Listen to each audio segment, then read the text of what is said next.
दोस्तों नमस्कार। YouTube channel के माध्यम से पॉलिटिकल साइंस से रिलेटेड विभिन्न विषयों की श्रृंखला को लेकर आज मैं पुनः आपके समक्ष उपस्थित हूँ। मैं doctor Mukhtar Ali, assistant regional director IGNOU regional centre Jodhpur, आप सभी का YouTube चैनल पर हार्दिक स्वागत और अभिनंदन करता हूँ। आज हम भारतीय संविधान में वर्णित मूल कर्तव्यों की चर्चा करेंगे दोस्तों, और ये हमारे YouTube चैनल की श्रृंखला का ही एक हिस्सा है दोस्तों। सबसे पहले हम ये जानेंगे कि मूल कर्तव्य एक नागरिक के लिए क्यों जरूरी है तथा मूल कर्तव्यों से राष्ट्र निर्माण में कितनी मदद मिलती है और मूल कर्तव्य किस तरीके से वर्तमान समय में भी हमारी समय की मांग है और आवश्यकता है। दोस्तों, हर देश का संविधान अपने नागरिकों को अधिकार संपन्न बनाता है, लेकिन साथ ही साथ हर राज्य, हर देश, हर संविधान अपने नागरिकों से ये अपेक्षा करता है कि उसके नागरिक एक आइडियल सिटीजन हो, एक आदर्श नागरिक हो, और आदर्श नागरिक इस प्रकार का हो जो उस देश के लिए हर समय तत्पर रहे, देश की अस्मिता, देश के सम्मान, देश की गरिमा को बनाए रखने में वो हर समय अपना सर्वोच्च न्योछावर करने के लिए तत्पर रहे। इस सोच को ध्यान में रखते हुए मूल कर्तव्यों या यूं मान लीजिए फंडामेंटल ड्यूटीज का प्रावधान कई देशों के संविधानों में किया गया है, क्योंकि मूल कर्तव्यों में नागरिकों के अंदर दायित्व बोध की भावना का परिलक्षण होता है। अर्थात वो इस बात को इंगित करते हैं कि एक नागरिक होने के नाते उस नागरिक के रूप में उस संविधान के द्वारा, उस देश की व्यवस्थाओं के द्वारा उसे जो दिया जा रहा है और जो कुछ उस नागरिक के रूप में है वो किसी न किसी एक देश या संविधान या राज्य की देन है दोस्तों। तो एक नागरिक अपने को जो दिया जा रहा है उसका एक अर्पण, या यूं मान लीजिए एक छोटे रूप में ही सही, राज्य के लिए वो क्या कर सकता है, एक देश के लिए क्या कर सकता है, उसको ध्यान में रखते हुए कर्तव्यों का प्रावधान किया गया है। मूल कर्तव्य जिसको फंडामेंटल ड्यूटीज कहते हैं, मूल कर्तव्यों का समायोजन कई देशों के संविधानों में किया गया है। यद्यपि हम सब जानते हैं कि भारत के मूल संविधान के अंदर है, जो संविधान बना था मूल संविधान, उस संविधान में मूल कर्तव्यों का प्रावधान नहीं था दोस्तों। लेकिन 42वें संविधान संशोधन के द्वारा 1976 के अंदर संविधान के भाग 4 में क जोड़ा गया और जिसके माध्यम से 10 मूल कर्तव्य संविधान में समायोजित किए गए, जोड़े गए, और अभी वर्तमान में कुल 11 मूल कर्तव्य हमारे संविधान में ही हमारे प्रदान किए गए हैं,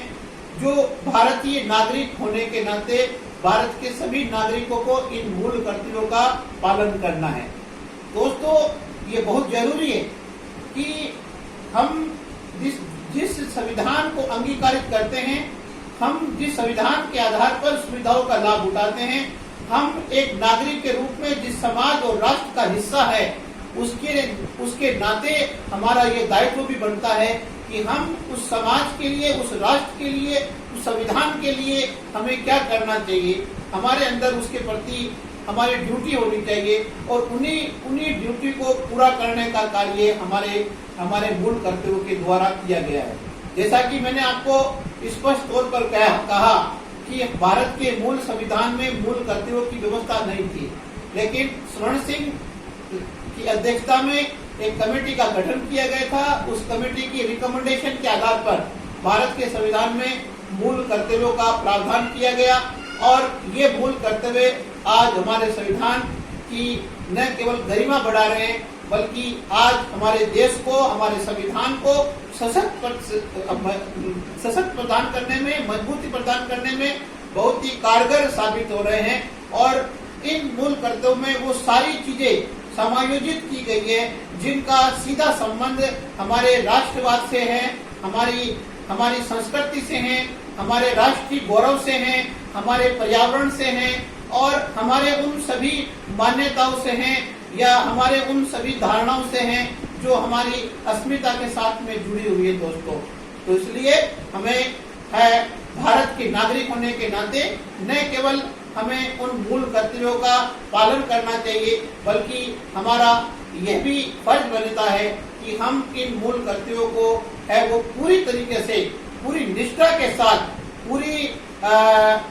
जवाबदारी के साथ हम उनकी अनुपालना करें। और सही मायनों के अंदर यदि हम मूल कर्तव्यों का पालन ईमानदारी के साथ करेंगे तो एक सच्चा राष्ट्र प्रेमी, राष्ट्र भक्त और सच्चा राष्ट्रवादी हम बन सकते हैं दोस्तों, क्योंकि उसमें वो सारी चीजें समायोजित है जो एक राष्ट्र के लिए मांग होती है, एक राष्ट्र की जरूरत होती है। जिस तरीके से बच्चों के पालन पोषण के लिए उसमें अच्छे संस्कार होना जरूरी है, नैतिक मूल्यों का होना जरूरी है, ठीक उसी प्रकार से एक आदर्श नागरिक के अंदर है वो इन तत्वों का होना बहुत जरूरी है। और इन तत्वों को हमारे मूल कर्तव्यों के माध्यम से है वो हमारे संविधान में शामिल किया गया है, जिनकी आज हम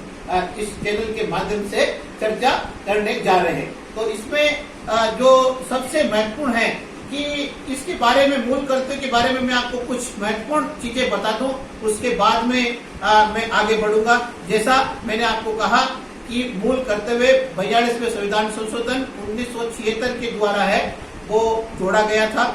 इसके अलावा स्वर्ण सिंह की अध्यक्षता में बनी कमेटी के रिकमेंडेशन के आधार पर इन्हें संविधान में शामिल किया गया। इसके अलावा मूल कर्तव्य भारत में सोवियत संघ के संविधान की देन है, अर्थात हमने सोवियत संघ के संविधान को ध्यान में रखते हुए मूल कर्तव्यों को शामिल किया गया है। और इसके अलावा वर्तमान में मूल कर्तव्यों की संख्या 11 है दोस्तों, क्योंकि 86वें संविधान संशोधन 2002 के माध्यम से है जो शिक्षा का अधिकार, शिक्षा का मूल कर्तव्य जोड़ा गया है, वो इसी का एक हिस्सा है, क्योंकि इसके माध्यम से है वो 11वां मूल कर्तव्य माता पिताओं के लिए तय किया गया है कि वो अपने 6 साल के 14 वर्ष तक, 6 वर्ष से 14 वर्ष तक के बच्चों को है वो शिक्षा दिलाने का हर संभव प्रयास करेंगे, अर्थात कोई भी अशिक्षित न रहे, इसको ध्यान में रखकर किया गया है। और इसके अलावा इसमें एक और ये है कि मूल कर्तव्यों की अवहेलना पर दंड का कोई प्रावधान नहीं है दोस्तों, यानी कि मूल कर्तव्य दंड देने के लिए संविधान में कोई बंद नहीं किया गया है, लेकिन फिर भी आईपीसी की धाराएं हैं जिनके माध्यम से समय समय पर कई प्रकार के संशोधन किए गए। हम देखेंगे जो हमारे 11 मूल कर्तव्य हैं उनकी अवहेलना करने पर भी दंड का प्रावधान है, लेकिन मूल संविधान में, मूल प्रावधान में है वो कोई दंड का प्रावधान नहीं किया गया था दोस्तों। तो इस तरीके के जो हमारे कर्तव्य है उसकी हम बिंदुवार चर्चा करेंगे और उस पर हम सबसे पहले जो चर्चा करने जा रहे हैं वो है कि संविधान का पालन करें और आदर्श संस्थाओं, राष्ट्रीय ध्वज व राष्ट्रीय गान का आदर करें। देखिए संविधान हमारे लिए सबसे महत्वपूर्ण है, क्योंकि संविधान के द्वारा ही हमारी सारी व्यवस्थाओं का संचालन हो रहा है। तो इसलिए भारत की नागरिक होने के नाते हमारा सबसे पहला कर्तव्य बनता है, यह हमारा राज्य के प्रति एक धर्म बनता है कि हम हमारे संविधान का पालन करें, संविधान का अनुसरण करें और संविधान के द्वारा बताए गए रास्ते के अनुसार ही चलने का प्रयास करें। जैसे मान लीजिए हमारे संविधान में लोकतंत्र है, हमारे संविधान में धर्मनिरपेक्षता है, पंथ निरपेक्षता है, समाजवाद है, तो इन सभी चीजों का, या संसदीय लोकतंत्र है, इन सभी चीजों का है वो हमें अनुपालना करनी है और हमें है वो भारत की गरिमा संविधान की गरिमा में निहित है, इसलिए हमें संविधान का पालन करना है। इसके अलावा जो हमारी आदर्श संस्था है, जैसे मान लीजिए हमारी पार्लियामेंट, हमारी संसद है, हमारी सर्वोच्च न्यायालय है, या हमारी अन्य जो संविधान के द्वारा स्थापित संस्थाएं हैं, उन संस्थाओं के द्वारा दिए गए निर्देशों की अनुपालना करनी है। और राष्ट्रीय गान जो हमारा जन गण मन है उसकी अनुपालना करनी है, उसका सम्मान करना है। यही कारण है कि जब राष्ट्रीय गान होता है तो हम सभी लोग हैं वो खड़े हो जाते हैं सावधान की मुद्रा के अंदर, और उसके प्रति हमारा सम्मान दिखाना ये हमारी मॉरल ड्यूटी, हमारा कर्तव्य है और ये हमारा फंडामेंटल ड्यूटीज के तौर पर भी इसको सम्मिलित किया गया है। तो इस तरीके से जो पहला पॉइंट है वो ये बताया गया है कि हमें संविधान की गरिमा को बनाए रखना है और संविधान के अनुसार जो संवैधानिक संस्थाएं बनी हैं उन संवैधानिक संस्थाओं की अनुपालना हमें सुनिश्चित करनी चाहिए और उनको ज्यादा से ज्यादा है वो संरक्षित करना हम सबका ड्यूटी बनता है। ये हमारा पहला कर्तव्य बताया गया। दूसरा कर्तव्य कि स्वतंत्रता आंदोलन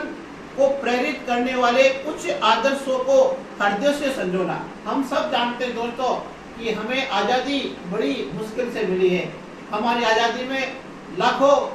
ऐसे लोग हैं जो बेनाम हैं, जो शहीद हो गए, जिनको हम नहीं जानते हैं। ऐसे हजारों लोग हैं जिनको हम नाम से जानते हैं। लेकिन इस लंबी आजादी की हमारा संघर्ष था। उस संघर्ष में से कई आदर्श थे दोस्तों। उन आदर्शों की अनुपालना करना हमारा एक ड्यूटी बनता है, हमारा कर्तव्य बनता है, क्योंकि उसी स्वतंत्रता आंदोलन और उन स्वतंत्रता सेनानियों की बदौलत ही आज हम एक स्वतंत्र देश के रूप में जीवन जी रहे हैं। उन्हीं आंदोलनकारी, उन्हीं स्वतंत्रता सेनानियों की पीड़ा के आधार पर आज हम एक लोकतंत्र के रूप में हमारे राज्य का संचालन कर रहे हैं और उन्हीं स्वतंत्रता सेनानियों की संघर्ष और के आधार पर, त्याग के आधार पर आज हम हमारे अधिकारों का इस्तेमाल कर रहे हैं। तो इसलिए यह जरूरी हो जाता है कि जो हमारे संविधान, जो स्वतंत्रता संग्राम के अंदर जो आदर्श रहे हैं, मूल्य रहे हैं, हमें उनकी अनुपालना है वो हर हाल में करनी है। और हम जैसे मान लीजिए गांधी जी का सत्याग्रह हो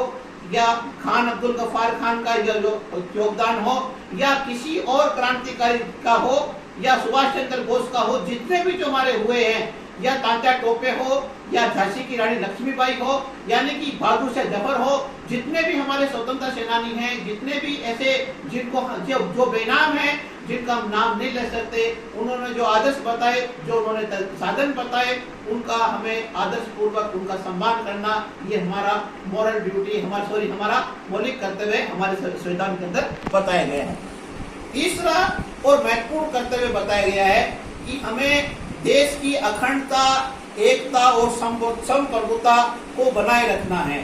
यानी कि दोस्तों, जैसा कि हम सब जानते हैं कि हमारे संविधान की प्रस्तावना का जो पहला शब्द है, जिसमें हम भारत के लोग यानी कि भारत की जनता को समर्पित किया गया संविधान है दोस्तों। तो इसलिए भारत की जनता या भारत के नागरिक होने के नाते हमारा ये मूल कर्तव्य है कि हम देश की एकता, अखंडता और संप्रभुता को अक्षुण्ण बनाए रखेंगे। हम ऐसा कोई करते नहीं करेंगे जिससे कि हमारी देश की एकता व अखंडता पर आंच आए। इसलिए ये तीसरा महत्वपूर्ण कर्तव्य है कि हमें हर हाल के अंदर देश की गरिमा के साथ साथ में देश की एकता और अखंडता को बनाए रखना है और उन सभी तत्वों को नेस्तो नाबूद करने का प्रयास करना है, उन सभी तत्वों का विरोध करना है जो देश की एकता और अखंडता के मार्ग में किसी न किसी तरीके से बाधा उत्पन्न करते हो। चाहे वो किसी भी प्रकार का तत्व हो सकता है, चाहे देश की सीमा के अंदर हो या सीमा के बाहर का कोई भी तत्व है, जो यदि देश की संप्रभुता पर आंच लाने का प्रयास करता है, तो हमारा ये मूल कर्तव्य है कि हम किसी भी रूप में इसको बर्दाश्त न करें, इसको स्वीकार न करें और यदि इसके लिए हमें अपना सर्वत्र न्योछावर करना पड़े तो भी न्योछावर करने के लिए तैयार रहना चाहिए, क्योंकि देश की एकता और अखंडता में ही हमारी भलाई है और हमारा संविधान रक्षित है और हम सुरक्षित है। यदि हमारा देश सुरक्षित नहीं होगा, हमारे देश की एकता अखंडता नहीं रहेगी, तो हम भी कभी भी सुरक्षित नहीं रह सकते। तो संविधान का जो तीसरा मूल कर्तव्य बताया गया है कि हमें देश की संप्रभुता, एकता और अखंडता वो अक्षुण्ण बनाए रखना है और उस पर किसी प्रकार की कोई आंच नहीं आने देना है। तो वर्तमान समय में या जो मान लीजिए एक राज्य के लिए नेचुरल है कि उस पे कई प्रकार के बाहरी और आंतरिक तत्व होते हैं जो कहीं न कहीं उसकी व्यवस्थाओं का विरोध करने का प्रयास करते हैं, उसकी अखंडता को खत्म करने की कोशिश करते हैं, चाहे वो आतंकवाद के तौर पर हो, चाहे वो नक्सलवाद के तौर पर हो, चाहे वो किसी राजनीतिक या गैर राजनीतिक संगठन के तौर पर हो, किसी भी तौर पर हो, यदि वो इस तरीके का या धार्मिक संगठन के तौर पर हो, किसी भी रूप में हो, मेरा कहने का मतलब है यदि वो इस प्रकार का करता है तो हमें उसको किसी भी प्रकार का न तो संरक्षण देना है और न ही हमें उसके अनुसार कार्य करना है। तो यही कारण है कि जो हमारे संविधान में हमें अधिकार दिए गए हैं कि भाई हम सभा सम्मेलन कर सकते हैं या संगठन बना सकते हैं, लेकिन हम ऐसे किसी संगठन नहीं बना सकते, ऐसी सभा सम्मेलन नहीं कर सकते जिससे कि हमारी देश की एकता अखंडता को आंच आती हो। तो हमारा ये आज के दौर में भी या हमेशा इस बात का महत्व रहेगा कि हमें चाहे वो सीमा पार का आतंकवाद हो, चाहे हमारा आंतरिक समस्या हो या किसी चुनौती हो, उसका मुकाबला करना है और हमें इस देश की संप्रभुता को, एकता अखंडता को सदैव बनाए रखने के लिए तत्पर रहना होगा। तो इस तरीके से तीसरा मैंने आपको बताया। चौथा है देश की सेवा, आह्वान किए जाने पर देश की सेवा। देखिए बिल्कुल एक सही बात है, जिस तरीके से हम हमारे माता पिता की सेवा करना हमारा एक नैतिक दायित्व मानते हैं, हालांकि अब तो कई राज्यों में उसको कानूनी दर्जा प्रदान कर दिया गया है। ठीक उसी प्रकार से एक राष्ट्र की सेवा हमारे लिए उतनी महत्वपूर्ण है जितनी कि हम हमारी माता पिता की सेवा को महत्व देते हैं। अर्थात राष्ट्र की सेवा करना, राष्ट्र के समक्ष आने वाली हर चुनौती का मुकाबला करना और देश के नागरिकों के समक्ष एक इस तरीके का एक सकारात्मक एक आदर्श पेश करना जिससे कि लोग उन्हें देखकर प्रेरित होकर इस प्रकार का कार्य करें, जिससे कि देश की सेवा का जज्बा मिले। और देश की सेवा दोस्तों हम किसी भी रूप में कर सकते हैं। एक नागरिक होने के नाते मेरा एक सभी से अनुरोध है कि एक नागरिक होने के नाते हमें जो ड्यूटी दी गई है, हमें हमारा जो दायित्व है, उस दायित्व का निर्वहन हमें भली प्रकार से होना चाहिए। वही सबसे पहले हमारे देश के प्रति सेवा है दोस्तों। जैसे मान लीजिए यदि मैं एक टीचर हूँ तो मेरी ये ड्यूटी बनती है मैं पूरी निष्ठा के साथ में अपने विद्यार्थियों का मार्गदर्शन करूँ, पूरी निष्ठा के साथ में विद्यार्थियों को अध्ययन कराऊं। यदि कोई विद्यार्थी है उसका यह पूरा दायित्व बनता है कि वो उसको जो एक विद्यार्थी के तौर पर दायित्व दिया गया है उसका निर्वहन करेगा। या एक गृहिणी है या एक माता है या एक बहन है या एक सिपाही है या एक डॉक्टर है या एक वकील है, यानी किसी भी पेशे का व्यक्ति हो जो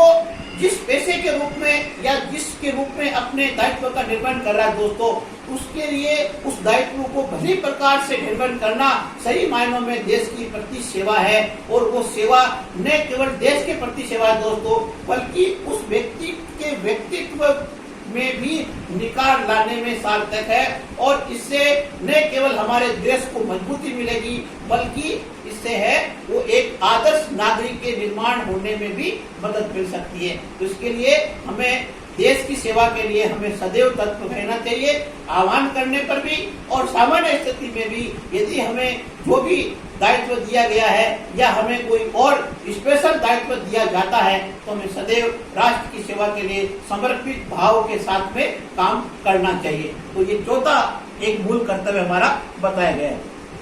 पांचवा मूल कर्तव्य बताया गया है कि भारत में रहने वाले सभी लोगों के प्रति